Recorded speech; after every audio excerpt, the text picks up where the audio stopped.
এবার ভালো মতোই রাকসুর নির্বাচন নিয়ে গোল বাঁধলো। শিবির চায় নির্ধারিত সময় অর্থাৎ 25শে সেপ্টেম্বর, আর ছাত্রদল চায় হচ্ছে পূজার পর, যে ক্যাম্পাসের বিদ্যমান পরিস্থিতি, সেই পরিস্থিতি বিবেচনা করে তারা পূজার পরে চায়, সম্ভবত ছাত্রদল সহ 5টা প্যানেল।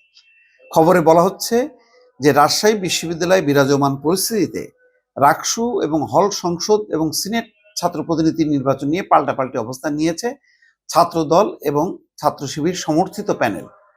ছাত্রদলের সহসভাপতি ভিপি প্রার্থী শেখ নুরুদ্দিন বলেছেন, চলমান পরিস্থিতিতে দুর্গাপূজার পরে নির্বাচন অনুষ্ঠিত হোক। আর ছাত্র শিবির সমর্থিত প্যানেলের ভিপি প্রার্থী মুস্তাকুর রহমান বলেছেন, তারা 25শে সেপ্টেম্বর নির্ধারিত সময় নির্বাচন চান। তাহলে এই পাল্টাপাল্টি অবস্থান হবার পর বুঝতে পারছেন যে এমনিতেই ওই শিক্ষক কর্মকর্তা কর্মচারীদের আন্দোলনে বিশ্ববিদ্যালয় প্রশাসনের একটা নাভিশ্বাস অবস্থা।